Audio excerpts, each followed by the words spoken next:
آج بہت بڑا دن ہے، یعنی کہ صدی کا سب سے بڑا تنازع جو حل ہونے جا رہا ہے۔ جی ہاں، امریکہ اور ایران کے درمیان اسلام آباد اکارڈ پر آج دستخط ہوں گے۔ امریکی صدر نے تصدیق کر دی ہے۔ سوشل میڈیا پر جاری پیغام میں کہا ہے کہ مفاہمتی یادداشت پر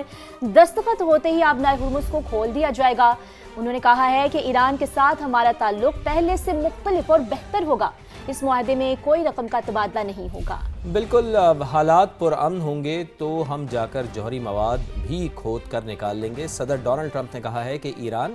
اور مشرق وسطیٰ کے ساتھ وہ طویل عرصے تک کام کرنے کے منتظر ہیں۔ امید ہے یہ عمل تیزی، آسانی اور ہمواری سے مکمل ہوگا۔ صدر ڈونلڈ ٹرمپ نے خبردار بھی کیا ہے کہ اگر ایسا نہ ہوا تو ہمارے پاس متبادل بھی موجود ہے، لیکن امید ہے کہ اس کی ضرورت نہیں پڑے گی، یعنی دھمکی بھی وہ دے گئے ہیں۔ ان کا یہ بھی کہنا تھا کہ ایران کے ساتھ معاہدہ براک اوباما کے معاہدے کے بالکل برعکس ہے۔ ایرانی نہ جوہری ہتھیار چاہتے ہیں اور نہ ہی یہ حاصل کر سکیں گے۔ تو بہت ہی اہم ترین آج دن ہے، دنیا کے امن کے لیے بہت اہم ترین دن ہے، چونکہ ہم یہ کہہ سکتے ہیں کہ واقعی اس میں کوئی شک نہیں، نو ڈاؤٹ اباؤٹ اٹ، کہ صدی کا یہ سب سے بڑا معاہدہ ہونے جا رہا ہے۔ اور پاکستان کا کردار اس میں بہت ہی زیادہ مثبت دیکھنے میں آ رہا ہے کہ پاکستان نے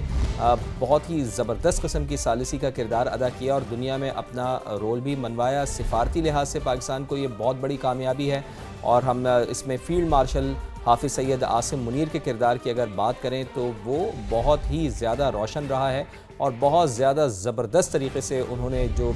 ڈپلومیسی کی ہے، ملٹری ڈپلومیسی کو بھی اگر ہم دیکھیں تو اس کی کوئی مثال ہی نہیں ملتی۔ اسی اہم پیش رفت پر بات کرنے کے لیے ہمارے ساتھ امریکہ سے موجود ہیں جرنلسٹ اسد اللہ خالد صاحب، ان کو شامل گفتگو کرتے ہیں۔ اسد صاحب، بہت بہت شکریہ آپ کے قیمتی وقت کے لیے۔ تو آج ایک بہت بڑا دن ہے، اور آج ہم یہ کہہ سکتے ہیں کہ دنیا کے امن کے لیے ایک بہت بڑا دن ہونے جا رہا ہے، اور پاکستان کا کردار بھی اس میں اسد صاحب آپ کے سامنے ہی ہے کہ جو بڑا شاندار کردار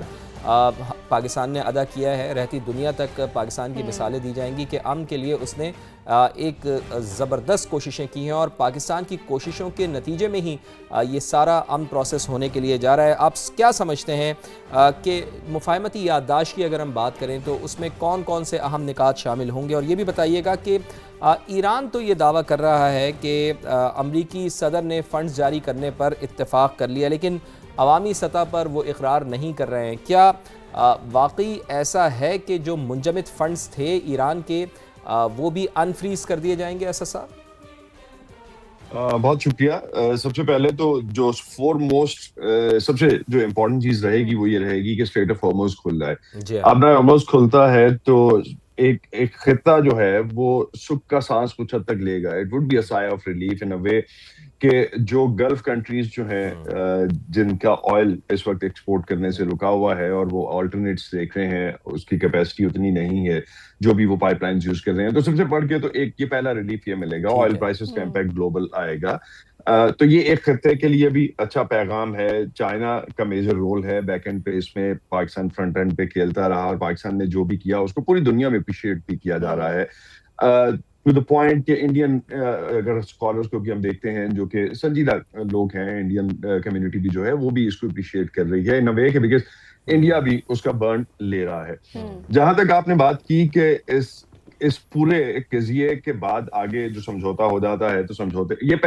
پہلا سٹیپ ہوگا سمجھوتا ہونے کا، اور پہلے سمجھوتے کا پہلا سٹیپ یہی ہوگا کہ آبنائے ہارمز کھولا جائے۔ آبنائے ہارمز کھلتا ہے تو امریکہ میں بھی ریلیف ملے گا، کیونکہ امریکہ میں بھی اگر اب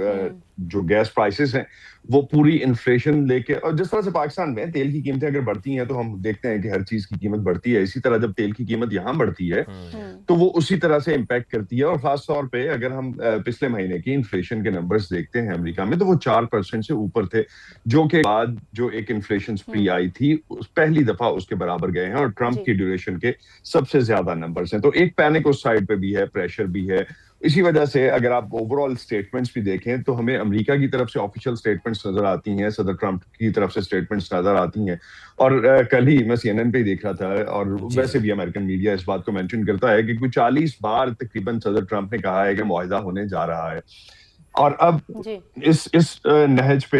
سچویشن پہنچ گئی ہے کہ لوگ اس پہ کتنا یقین کرتے ہیں اس پہ کیا سوالیں اور اس پہ کوسچنز اٹھ رہے ہیں. اسی لیے ہم نے دیکھا کہ وہ پرائم منسٹر شہباز شریف کا ٹویٹ جو ہے اس کو بھی ری ٹویٹ کر رہے ہوں گے, فیلڈ مارشل عاصم منیر سے ریلیٹڈ جو بھی بات ہے اس کو بھی وہ ری ٹویٹ, اور ہم ایرانین لیڈرز جو ہیں ان کی باتوں کو بھی وہ ری ٹویٹ کر رہے ہیں just to endorse that whole thing. ایک چیز اگر ہم یاد رکھیں, کل صدر ٹرمپ کی 80ویں سالگرہ ہے,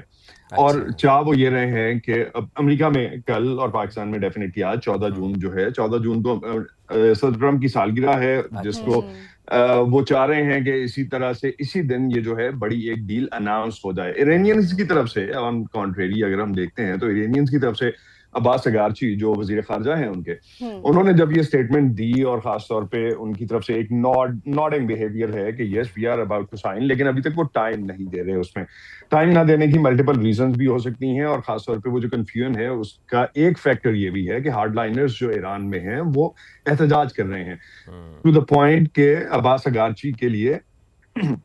ان کی امپیچمنٹ کے مطالبے ہو رہے ہیں, مواخذے کے مطالبے ہو رہے ہیں. یہاں تک وہاں پہ ہارڈ لائنرز جو ہیں منسٹری آف فارن افیئرس کے سامنے احتجاج کر رہے ہیں. میری کچھ ایرانین دوستوں سے بات ہو رہی تھی تو وہ یہ چیز جو ہے وہ ایک جو ہارڈ لائنر یونٹ ہے وہ سمجھتے ہیں کہ اب اگر آبنائے ہرمز بند کر دی ہے اور ہم اس پوزیشن میں ہیں کہ ہم نے پوری دنیا کو, جو ایرانین ہارڈ لائنرز کا خیال ہے کہ انہوں نے پوری دنیا کو ایک مصیبت میں ڈالا ہے, اور ایک خاص طور پہ ایسی سچویشن میں جب اکنامکلی ہر ایک پہ ایک پنچ آف سالٹ ایڈ ہو رہا ہے. اس اوور آل سچویشن میں سب سے زیادہ امریکہ پہ امپیکٹ آ رہا ہے. امریکہ میں کیونکہ اس پوری اگر آپ سچویشن میں دیکھیں, آج تک ہم اسرائیل کو اس پوری ایپیسوڈ میں بھول جاتے ہیں کہ اسرائیل امریکہ نے مل کے حملہ کیا تھا ایران پہ. تو اسرائیل کی طرف سے جو نیتنیاہو کی طرف سے جو سٹیٹمنٹس آ رہے ہیں, اور خاص طور پہ جو اسرائیلی ہارڈ لائنرز کی طرف سے بھی سٹیٹمنٹ آ رہے ہیں, وہ ٹرمپ کے بھی اگینسٹ بول رہے ہیں, وہ ایران کے اگینسٹ بھی بول رہے ہیں, اس بھی بول رہے ہیں, اور وہ سمجھتے ہیں کہ یہ اس پوائنٹ پہ نہیں ہونا چاہیے. اسد صاحب آپ ہمارے ساتھ ہی رہیے گا. اس وقت ہمیں فیصل قاضی صاحب نے بھی جوائن کیا ہے. فیصل قاضی صاحب, بہت شکریہ آپ کے وقت کا. کہیے گا کہ مفاہمتی یادداشت میں ایک تو کون سے اہم نکات شامل ہیں, اور یہ جو نکات ہیں اس کی اگر ہم امپلیمنٹیشن کی بات کریں تو بتائیے گا کہ ایران دعویٰ کر رہا ہے کہ امریکی صدر فنڈز جاری کرنے پر راضی ہیں, لیکن عوامی سطح پر اقرار نہیں کر رہے. کیا واقعی ایسا ہے؟ شکریہ, صبح بخیر سما کے ناظرین کو. آپ نے درست فرمایا کہ ایران تو کل یہ بھی کہہ رہے تھے کہ سنڈے کو کسی قسم کا کوئی معاہدہ سائن نہیں ہو پائے گا, لیکن اب وہ اقرار کرنے لگے ہیں. اور جہاں تک امریکی میڈیا کے حوالے سے اس بات کی اطلاع تھی کہ دبئی کی حکومت جو ہے یا قطر کی حکومت 10 ارب ڈالرز کے قریب ایران کو فنڈ جو ہے وہ ریلیز کریں گے, تو وہ بھی کچھ درست معلوم ہوتی ہے. میری اطلاع یہ ہے کہ یہ معاہدہ جو ہے, چونکہ صدر ٹرمپ ہمیشہ ایک ٹرافی لینے کے لیے تیار رہتے ہیں, تو ان کی امریکہ کی کوشش یہی ہے کہ کم از کم ڈیجیٹل حوالے سے دور ہی ہو, لیکن بھلے امریکہ اور ایران کے وفود ایک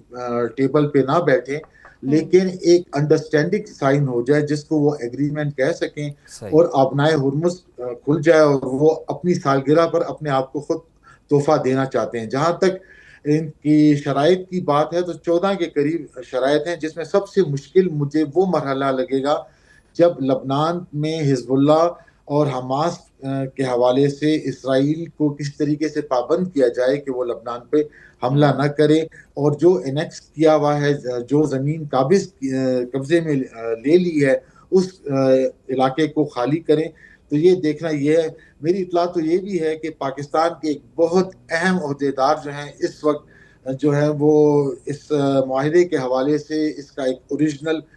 ڈاکومنٹ کے حوالے سے, کچھ بات چیت کرنے کے حوالے سے پاکستان سے اسپیشل پلین پہ روانہ ہو چکے ہیں. اب ان کی ڈیسٹینیشن جنوا ہے یا کوئی عرب ملک ہے یہ میں نہیں کہہ سکتا, لیکن قرائن یہ بتاتے ہیں کہ یہ معاہدہ جس کی 14 شقیں ہیں اور جس میں آبنائے ہرمز کے کھولنے کی حد تک ایک یقین دہانی ہے, اور اس کے بعد مزید گفتگو کے لیے 60 دنوں کا یا 2 مہینے کا ٹائم پیریڈ ہے, جس میں یورینیم کی افزودگی کے حوالے سے اور نیوکلیئر حوالے سے معاہدے ہوں گے. ٹھیک ہے فیصل صاحب، بڑی تفصیل سے آپ نے ہمیں ان 14 شقوں کے بارے میں، یا ان کو 14 نکات کر لیں، ان کے بارے میں آپ نے ہمیں بتایا کہ اس میں کیا کیا شامل ہے۔ اسد صاحب ایک بار پھر آپ کی طرف آتے ہیں، اور میرا سوال جو ہے وہ آپ سے یہ ہے کہ مثال کے طور پہ آج تو ایم او یو کے اوپر دستخط ہو جاتے ہیں، یہ بالکل ابتدائی مرحلہ ہوگا اس کا، آگے چیزیں بڑی امپورٹنٹ ہیں، جیسا کہ فیصل صاحب نے بھی ذکر کیا کہ 60 روز کا ٹائم دیا جائے گا، اور 60 روز میں یہ تمام معاملات حل ہو جائیں گے، جس میں سب سے پہلا جو میں سمجھتا ہوں کہ ایک بلاکٹ کا معاملہ، چلیں بلاکٹ تو ختم ہو جائے گا، لیکن آبنائے ہرمز کا مستقبل کیا ہوگا اس کو طے کرنا ہے ایک چیز۔ دوسرا جو ایرانی اثاثے ہیں، جو فنڈز ہیں اس کے جو منجمد ہوئے ہیں، کیا ان کو انفریز کیا جاتا ہے، یہ ایک چیز ہوگی۔ اور سب سے اہم نقطہ یہ ہے کہ جوہری مواد کا مستقبل کیا ہوگا، افزودہ یورینیم کا مستقبل کیا ہوگا، چونکہ آج بھی امریکی صدر ڈونلڈ ٹرمپ کہہ رہے تھے کہ ابھی ہم ابتدائی طور پر ایم او یو کو دستخط کر لیں، پھر ہم اس جوہری مواد کو کھود کر نکال لیں گے۔ تو یہ 3 چیزیں بڑی اہم ہیں جس کے اوپر آگے چل کے مذاکرات میں گفتگو ہوگی۔ تو آپ کیا سمجھتے ہیں کہ ان 3 پوائنٹس کے اوپر بھی دونوں فریقین متفق ہو جائیں گے، یا آپ سمجھتے ہیں کہ کوئی نہ کوئی اسپوائلر کا کردار ادا کر سکتا ہے ان مذاکرات کے اندر؟ گو کہ ابھی تو ایم او یو سائن ہونے میں تو اسرائیل کے پاس ٹائم نہیں ہے، لیکن آگے جا کے کہیں مذاکرات کے دوران اسرائیل کو یہ موقع مل سکتا ہے کہ وہ اسپوائلر کا کردار ادا کرے، ساری چیز کو اسپوائل کر دے۔ اسد صاحب جی، میں یہیں سے سٹارٹ کروں گا۔ آپ نے جس طرح سے کہا کہ اسرائیل کے پاس اسپوائلر کا رول ہے، اور اسرائیل نے اسپوائلر کا رول پلے بھی کیا ہے، امریکہ میں بھی یہی خدشات ہیں، اور امریکہ میں بھی ایک اب اس سے پہلے اس طرح سے کھل کے اسرائیل پہ تنقید نہیں ہوتی تھی، نیتنیاہو پہ تنقید نہیں ہوتی تھی، اب کھل کے تنقید ہونا شروع ہوئی ہے۔ اور اس پورے اگر ہم دیکھتے ہیں اس پوری اسپری میں جو ایک بنی ہے، تو آپ کو کانگریس کے لوگ جو ہیں، کانگریس مین جو ہیں، جو سینیٹرز ہیں، ان کی طرف سے بھی تنقید دیکھنے کو ملتی ہے اسرائیل پہ، اور خاص طور پہ اوپنلی ان کے ٹویٹس بھی ہوتے ہیں، ان کی طرف سے ایکس پہ بھی انفارمیشن شیئر کی جاتی ہے، اور اسٹیٹمنٹس بھی آتی ہیں۔ ہیونگ سیڈ دیٹ، اسپوائلر کا کردار اسرائیل ضرور ادا کر سکتا ہے، لیکن جس طرح سے ایک بات ہم یہاں پہ ہمیں ماننی پڑے گی کہ اگر سٹیپ بائی سٹیپ چل رہے ہیں تو چانسز ہوں گے کہ ایک فائنل معاہدہ شیپ اپ ہو سکے۔ جہاں تک اسٹریٹ آف ہارموز کا آپ نے پوچھا کہ اس کے لیے ایک فارمولا، جو ملٹیپل ایلیمنٹس یہاں پہ ڈی سی میں ڈسکس ہو رہے ہیں، اس میں ایک فارمولا یہ بھی ہے جو ڈسکس ہو رہا ہے کہ اگر تو اسی سچویشن میں لے کے جانا ہے جس طرح سے 28 فروری سے پہلے، اٹیک سے پہلے کی سچویشن تھی، کہ آبنائے ہرمز فری تھا، کوئی بھی ٹریول کر سکتا تھا وہاں سے، کوئی بھی شپمنٹ جاتی تھی اور سبھی شپمنٹس وہاں سے گزر رہی تھیں۔ ایک فارمولا یہ ہے کہ اس پہ ٹول لگا دیا جائے، اور ٹول کا جو بھی موڈیلٹیز اس کی بنتی ہیں، اس کی ایک انڈیپینڈنٹ کمپنی بنے، جس طرح کل بھی ہم اس ڈسکشن میں بات کر رہے تھے